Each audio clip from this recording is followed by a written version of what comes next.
بسم اللہ الرحمن الرحیم۔ مصر کے جنوب مغربی علاقے میں جو سوڈان کی سرحد کے ساتھ ملتا تھا، صدیوں پرانی کسی پیچ در پیچ عمارت کے کھنڈر تھے۔ اس زمانے میں مصر کی سرحد کچھ اور تھی۔ صلاح الدین ایوبی کہا کرتا تھا کہ مصر کی کوئی سرحد ہے ہی نہیں، تاہم سوڈانیوں نے ایک خیالی سی سرحد بنا رکھی تھی۔ کھنڈروں کے ارد گرد کا علاقہ دشوار گزار تھا۔ غالباً فرعونوں کے وقتوں میں یہ علاقہ سرسبز تھا اور وہاں پانی کی بہتات تھی۔ خشک جھیلیں اور دو ندیوں کے گہرے اور خشک پاٹ بھی تھے، ریتلی چٹانیں بھی تھیں اور ریتلی مٹی کے ٹیلے بھی۔ ان کی شکلیں کسی بہت بڑی عمارت کے کھنڈروں کی مانند تھی۔ کہیں ٹیلا ستون کی طرح دور اوپر تک چلا گیا تھا اور کہیں ٹیلے دیواروں کی طرح کھڑے تھے۔ جہاں جہاں جگہ ہموار تھی وہاں ریت تھی، چٹانیں اونچی بھی تھی نیچی بھی۔ اس علاقے کے ارد گرد کہیں کہیں پانی تھا، لہذا درخت تھے اور وہاں کے رہنے والے کھیتی باڑی کرتے تھے۔ کم و بیش 40 میل لمبا اور 10-12 میل چوڑا یہ علاقہ آباد تھا۔ یہ آبادی مسلمان تھی، ان میں کچھ لوگ مسلمان نہیں تھے، ان کے عجیب و غریب سے عقیدے تھے۔ فرعونوں کی عمارت کے کھنڈروں سے لوگ ڈرا کرتے تھے۔ ان کے ارد گرد کا علاقہ بھی ایسا تھا کہ دیکھنے والے پر ہیبت طاری ہو جاتی تھی۔ وہاں سے کوئی گزرتا ہی نہیں تھا۔ لوگ کہتے تھے کہ وہاں فرعونوں کی بدروحیں رہتی ہیں، جو دن کے دوران بھی جانوروں کی صورت میں گھومتی پھرتی رہتی ہیں، اور کبھی اونٹوں پر سوار سپاہیوں کے بھیس میں اور کبھی خوبصورت عورتوں کے روپ میں نظر آتی ہیں، اور رات کو وہاں سے ڈراؤنی آوازیں بھی سنائی دیتی ہیں۔ کوئی 1 سال سے یہ کھنڈر لوگوں کی دلچسپیوں کا مرکز بن گیا تھا۔ اس سے پہلے سلطان صلاح الدین ایوبی کی فوج کے لیے بھرتی کی مہم شروع ہوئی تھی، تو بھرتی کرنے والے اس علاقے کے ارد گرد بھی گھومتے پھرتے رہے تھے۔ وہاں کے باشندوں نے انہیں خبردار کیا تھا کہ وہ ٹیلوں کے اندر نہ جائیں۔ انہیں پراسرار آوازوں، ڈراؤنی چیزوں اور بدروحوں کی کہانیاں سنائی گئی تھیں۔ اس علاقے سے فوج کو بہت بھرتی ملی تھی، مگر اس کے بعد بھرتی کرنے والے گئے تو لوگوں کا رجحان بدلا ہوا تھا۔ سرحد پر گشت کرنے والے دستوں نے رپورٹ دی تھی کہ گشتی سنتری بھی اس علاقے کے اندر نہیں جایا کرتے تھے، اور انہوں نے کبھی کسی انسان کو ادھر جاتے نہیں دیکھا تھا۔ مگر اب وہ لوگوں کو اندر جاتا دیکھتے اور وہاں سے آنے والے ڈرے ہوئے نہیں ہوتے، بلکہ مطمئن سے نظر آتے تھے۔ اس کے بعد یہ اطلاع ملی کہ ہر جمعرات کے روز رات تک اندر میلہ سا لگتا ہے، اور اس کے بعد اس قسم کا واقعہ ہوا کہ سرحدی دستوں کے 4-5 سپاہی لاپتہ ہو گئے۔ ان کے متعلق یہ رپورٹ دی گئی تھی کہ بھگوڑے ہو گئے ہیں۔ سلطان صلاح الدین ایوبی نے جہاں دشمن کے ملکوں میں جاسوس بھیج رکھے تھے، وہاں اس نے اپنے ملک میں بھی جاسوسوں کا جال بچھا رکھا تھا۔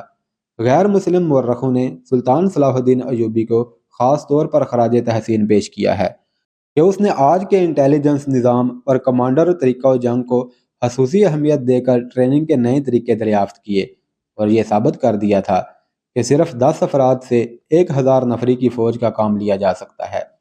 یہ الگ بات ہے کہ مسلمان ہونے کی وجہ سے یورپی مورخین نے سلطان صلاح الدین ایوبی کے اس فن کو تاریخ میں اتنی جگہ نہیں دی جتنی کہ دینی چاہیے تھی، لیکن اس دور کے وقائع نگاروں نے جو تحریر قلم بند کی ہیں، ان سے پتہ چلتا ہے کہ اسلام کا یہ عظیم پاسبان انٹیلیجنس، گوریلا اور کمانڈو آپریشن کا کس قدر ماہر تھا۔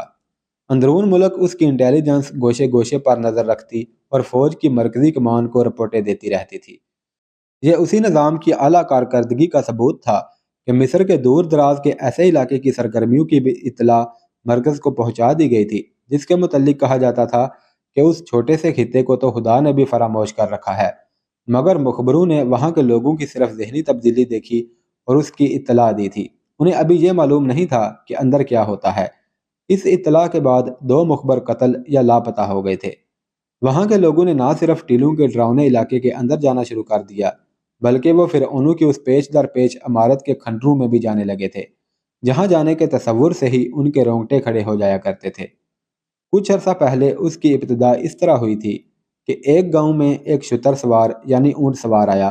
یہ اجنبی مسلمان اور مصری تھا۔ اس کا اونٹ اچھی نسل کا اور تندرست تھا۔ اس مسافر نے گاؤں والوں کو اکٹھا کر کے یہ قصہ سنایا کہ وہ غربت سے تنگ آ چکا تھا۔ اب وہ راہزنی اور چوری کے ارادے سے گھر سے نکل کھڑا ہوا۔ وہ پیدل تھا۔ وہ اس امید پر اس علاقے میں آ گیا کہ یہاں کوئی آبادی نہیں ہے، اس لیے راہزنی کرتے پکڑا نہیں جائے گا۔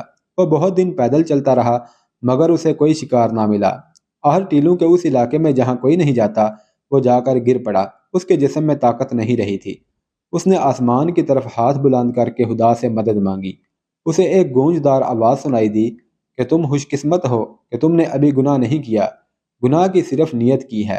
اگر تم کسی کو لوٹ کر یہاں آتے تو تمہارا جسم ہڈیوں کا پنجر بن جاتا اور شیطان کے چھوڑے ہوئے درندے تمہارا گوشت جو تمہارے سامنے پڑا ہوا ہوتا تمہیں دکھا دکھا کر کھا جاتے۔ اس آواز نے اجنبی پر غشی طاری کر دی۔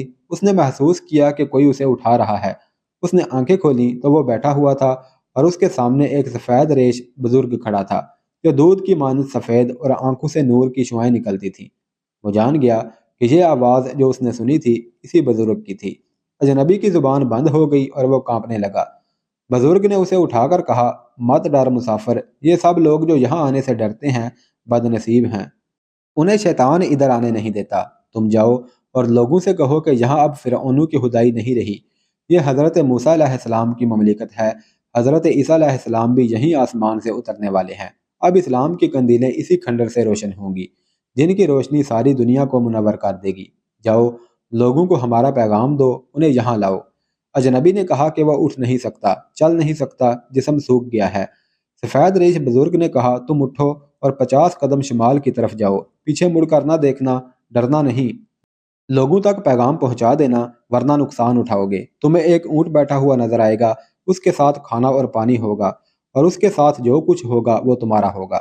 اجنبی نے گاؤں والوں کو سنایا کہ وہ اٹھ کر چلنے لگا تو اس کے جسم میں طاقت آ گئی تھی۔ وہ ڈر رہا تھا کہ یہ کسی فرعون کی بدروح ہے۔ اس نے پیچھے نہیں دیکھا، بدروح کے ڈر سے قدم گنتا رہا اور راستہ گھوم گیا۔ 50 قدم پر یہ اونٹ بندھا ہوا تھا، اس کے ساتھ کھانا بندھا ہوا تھا جو اس نے کھا لیا اور پانی پی لیا۔ اس کے جسم میں ایسی طاقت آ گئی جو پہلے اس کے جسم میں نہیں تھی۔ اس نے لوگوں کو ایک تھیلی کھول کر دکھائی جس میں سونے کی اشرفیاں تھیں۔ یہ تھیلی اونٹ کے ساتھ بندھی ہوئی تھی۔ اجنبی اونٹ پر سوار ہوا اور اس گاؤں میں آ گیا جس میں بیٹھا وہ قصہ سنا رہا تھا۔ اس کے بعد اس نے گاؤں والوں کو سفید ریش بزرگ کا پیغام دیا اور چلا گیا۔ اس کا سنانے کا انداز ایسا پر اثر تھا کہ لوگوں کے دلوں میں ٹیلوں کے علاقے میں جانے کا اشتیاق پیدا ہو گیا۔ لیکن گاؤں کے بوڑھوں نے کہا کہ یہ اجنبی انسان نہیں بلکہ کھنڈر کے شر شریر کا حصہ ہے۔ انسانی فطرت میں یہ کمزوری ہے کہ چھپے ہوئے کو بے نقاب کرنے کی اور بھید کو پا لینے کی کوشش کرتی ہے۔ جن جسموں میں جوانی کا خون ہوتا ہے وہ خطرے مول لے لیتے ہیں۔ گاؤں کے جوانوں نے ارادہ کر لیا کہ وہ وہاں جائیں گے۔ اشرفیوں کا جادو بڑا سخت تھا جس سے وہ لوگ بچ نہیں سکتے تھے۔ اس 40 میل لمبے اور 10 میل چوڑے خطے میں جتنے گاؤں تھے ان سب سے اطلاع ملی کہ ایک اجنبی مسافر یہی قصہ سنا گیا ہے۔ کچھ لوگ تذبذب میں تھے اور کچھ تذبذب اور فیصلے کے درمیان بھٹک رہے تھے مگر ادھر جانے سے ڈرتے تھے۔ بعض آدمی گئے بھی لیکن ٹیلوں کے پراسرار علاقے کو دور سے دیکھ کر واپس آ گئے۔ کچھ روز بعد 2 جوان شتر سوار تمام علاقے میں گھوم گئے۔ انہوں نے بھی ایسا ہی قصہ سنایا جو ذرا مختلف تھا۔ وہ بہت دور کے سفر پر گھوڑوں پر جا رہے تھے۔ ان کے ساتھ 2 ٹٹو تھے جن پر قیمتی مال تھا۔ یہ تجارت کا مال تھا جو وہ سوڈان لے جا رہے تھے۔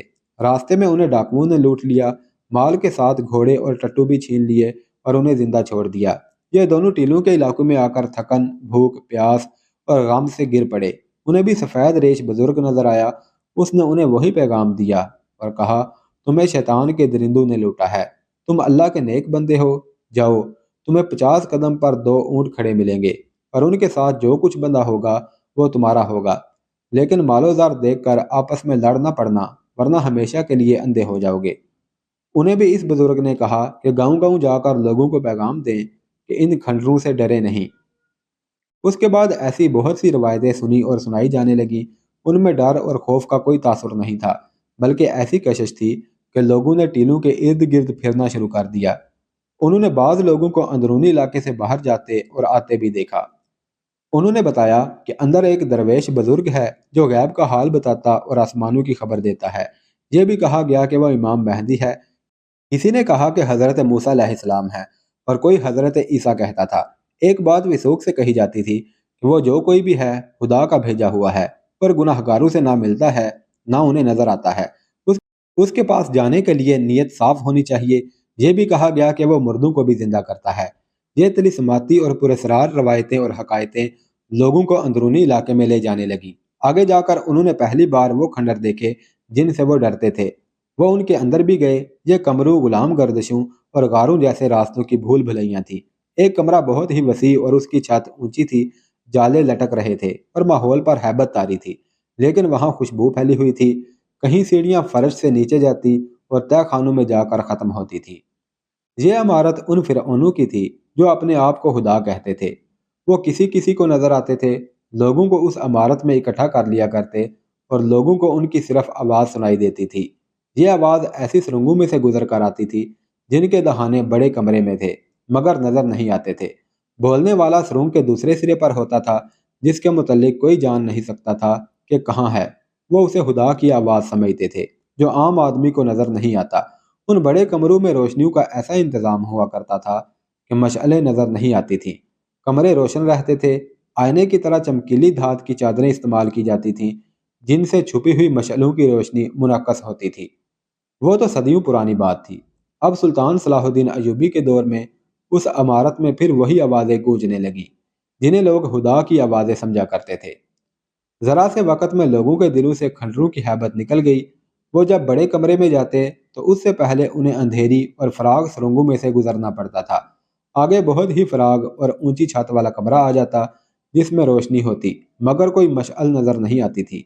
وہاں گونج کی طرح آواز آتی تھی کہ ہم نے تمہیں اندھیروں میں سے نکال کر روشنی دکھائی ہے، کوہ طور کی روشنی ہے، اس نور کو دلوں میں داخل کر لو۔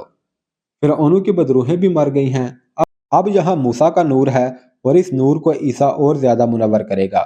خدا کو یاد کرو، کلمہ پڑھو۔ اور لوگ حیرت سے منہ کھولے آنکھیں پھاڑے ایک دوسرے کو دیکھتے اور کلمہ طیبہ گنگنانا شروع کر دیتے تھے۔ اگر اس آواز میں خدا، حضرت موسیٰ، حضرت عیسیٰ اور کلمہ طیبہ کا ذکر نہ ہوتا تو لوگ شاید اس کا یہ اثر قبول نہ کرتے جو وہ کر رہے تھے۔ وہ سب مسلمان تھے، اپنے مذہب کے نام پر وہ اس اثر کو قبول کرتے تھے، اور جب انہیں یہ آواز سنائی دی کہ رسول خدا صلی اللہ علیہ وسلم کو خدا نے غار حرا کے اندھیرے میں رسالت عطا کی تھی، تمہیں بھی ان غاروں کے اندھیرے میں خدا کا نور نظر آئے گا، تو لوگوں نے سر جھکا لیے اور اس آواز کو جس کی گونج میں طلسماتی اثر تھا اپنے دل پر نقش کر لیا۔ لیکن لوگ اس ہستی تک پہنچنا چاہتے تھے جس کی یہ آواز تھی اور جو مسافروں کو اونٹ، کھانا پینا اور اشرفیاں دیتی اور مردوں کو زندہ کرتی تھی۔ لوگوں کی بے تابیاں بڑھتی جا رہی تھی۔ وہ اپنے گھروں کو جاتے تو انہیں عورتیں بتاتی کہ ایک اجنبی آیا تھا جو کھنڈر والے درویش کی کرامات سنا گیا ہے۔ وہ کہتا تھا کہ اس نے درویش کی زیارت کی ہے۔ ایک روز ان دیہات میں جو سب سے بڑا گاؤں ہے، وہاں کی مسجد کے پیش امام سے لوگوں نے استفسار کیا۔ اس نے کہا کہ وہ مقدس انسان ہے، صرف نیک لوگوں سے ملتا ہے۔ نیک وہ ہوتا ہے جو خون خرابہ نہ کرے، صلح اور امن کی زندگی بسر کرے۔ یہ مقدس درویش حضرت عیسیٰ علیہ السلام کا پیغام لایا ہے۔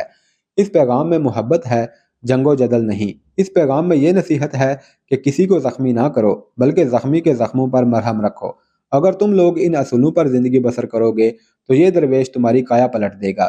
جب ایک امام مسجد نے بھی اس مقدس درویش کو اور اس کی آواز کو برحق کہہ دیا تو کسی شک و شبہ کی گنجائش نہ رہی۔ لوگوں کے ٹھٹ کھنڈروں میں جانے لگے تو اعلان ہوا کہ ہر جمعرات کے روز اندر جانے کی اجازت ہوگی اور شام کو میلہ لگا کرے گا۔ چنانچہ اس روز سے جمعرات کا دن محسوس ہو گیا اور اس کے ساتھ ہی عورتوں کو بھی وہاں جانے کی اجازت مل گئی۔ اب کھنڈروں کے اندر اپنی مرضی سے کوئی نہیں جا سکتا تھا۔ جمعرات کے روز ان کے ارد گرد میلے کا سماں ہوتا تھا۔ دور دور سے لوگ اونٹوں، گھوڑوں اور خچروں پر اور پیدل بھی آتے اور شام کو کھنڈروں میں جانے کے وقت کا انتظار کرتے تھے۔ اندر کی سنسنی خیز دنیا میں انقلاب آ گیا۔ وہاں اب لوگوں کو گناہ اور نیکی کے اور تاریکی اور روشنی کے تصورات ایسی صورت میں نظر آتے تھے کہ لوگ انہیں مجسم اور متحرک صورت میں دیکھتے اور حیرت زدہ ہوتے تھے۔ کسی کو کوئی الٹا سیدھا سوال اور شک کرنے کی ضرورت نہیں ہوتی تھی اور نہ ہی وہ کسی سوال اور شک کی ضرورت محسوس کرتے تھے۔ سورج غروب ہوتے ہی اندھیری سرنگ کا منہ کھل جاتا جو اندر لے جاتی تھی۔ یہ دراصل اس عمارت کے درمیان سے گزرنے والا راستہ تھا۔ اس کی دیواریں بہت بڑے بڑے بلاکوں کی تھی، اوپر ایسی ہی چھت تھی۔ یہ سرنگ ہر 10-12 قدموں بعد دائیں یا بائیں کو مڑتی تھی۔ اس کے دروازے یا دہانے سے باہر چند ایک آدمی کھڑے ہوتے تھے۔ ان کے پاس کھجوروں کے انبار لگے ہوتے تھے۔ یہ کھجوریں لوگوں کی لائی ہوئی ہوتی تھیں جسے نذرانہ کہا جاتا تھا۔ زائرین کھجوریں ایک جگہ ڈھیر کر دیتے تھے۔ کھجوروں کے پاس پانی کے مشکیزے رکھے ہوتے تھے۔ شام کو جب زائرین کو اندر جانے کی اجازت ملتی تھی تو دروازے پر ہر ایک کو 3 کھجوریں کھلا کر چند گھونٹ پانی پلایا جاتا اور اندر بھیج دیا جاتا۔ تاریک سرنگ سے گزر کر جب یہ لوگ روشن حال کمرے میں پہنچتے تو وہاں انہیں یہ آوازیں سنائی دیتی کہ کلمہ طیبہ پڑھو، اپنے اللہ کو یاد کرو، حضرت موسیٰ علیہ السلام تشریف لے آئے ہیں، حضرت عیسیٰ علیہ السلام کا ظہور ہونے والا ہے، دل سے بدی اور دشمنی نکال دو، لڑائی جھگڑا ختم کر دو اور دیکھو ان کا حشر جنہیں جنت کا دھوکہ دے کر لڑایا گیا ہے۔ اس آواز کے ساتھ ہی لوگوں کی آنکھوں میں نہایت تیز روشنی پڑتی، انہیں ایک طرف منہ کر کے کھڑا کیا جاتا تھا۔ ان کی آنکھیں ہیرا ہونے لگتی تو روشنی ذرا مدھم ہو جاتی، اس کے بعد روشنی کبھی تیز ہوتی، کبھی مدھم، اور لوگوں کے سامنے والی دیوار پر ستارے چمکتے نظر آتے۔ ان ستاروں میں جنبش ہوتی اور انتہائی مکروہ اور بھدی شکلوں والے انسان جاتے ہوئے نظر آتے۔ گونجدار آواز سنائی دیتی کہ یہ سب تمہاری طرح جوان اور خوبصورت تھے، انہوں نے خدا کا پیغام نہ سنا، یہ کمر کے ساتھ تلواریں سجا کر گھوڑوں پر سوار ہوئے اور اپنے جیسے خوبصورت جوانوں کو قتل کیا۔ انہیں دھوکہ دیا گیا کہ تم لڑو، مر جاؤ گے تو جنت میں جاؤ گے، دیکھ لو ان کا انجام، خدا نے انہیں شیطان کے درندے بنا کر کھلا چھوڑ دیا ہے۔ ان آوازوں کے ساتھ بادل کی گرج اور بجلی کی کڑک سنائی دیتی، کچھ اور آوازیں بھی سنائی دیتی جو مختلف درندوں کی معلوم ہوتی تھیں۔ روشنی اتنی تیز ہو جاتی کہ دیکھنے والوں کی آنکھیں چندے آ جاتی، پھر لمبے لمبے دانتوں والے درندے دائیں سے بائیں جاتے نظر آتے، یہ بھی انسان تھے لیکن ان کی شکلیں بڑے ہی ڈراؤنے بھیڑیوں جیسی تھیں۔ انہوں نے بازوؤں پر برہنہ لڑکیاں اٹھا رکھی تھیں، یہ لڑکیاں جوان اور خوبصورت تھیں، لڑکیاں تڑپتی تھیں، بادل کی گرج اور زیادہ بلند سنائی دیتی اور آواز آتی کہ انہیں اپنے حسن پر ناز تھا، انہوں نے خدا کے حسن کو ناپاک کیا تھا۔ ان ڈراؤنی اور بھیانک شکلوں کے بعد بڑے ہی خوبرو مرد اور خوبصورت عورتیں گزرتی، یہ سب ہنستے کھیلتے جاتے تھے، یہ نیک اور پاک لوگ تھے جن کے متعلق بتایا جاتا تھا کہ انہوں نے کبھی لڑائی جھگڑے کی بات نہیں کی تھی، وہ سراپائے محبت، پیار اور خلوص تھے۔ اس کے بعد زائرین کو ایک تہہ خانے میں لے جایا جاتا جہاں انسانی ہڈیوں کے پنجر بھی تھے اور خوبصورت لڑکیاں بھی گھومتی پھرتی اور مسکراتی نظر آتی تھیں۔ تھوڑی تھوڑی دیر بعد آواز سنائی دیتی، حضرت عیسیٰ علیہ السلام کا ظہور ہونے والا ہے، جنگ و جدل اور خون خرابہ دل سے نکال دو۔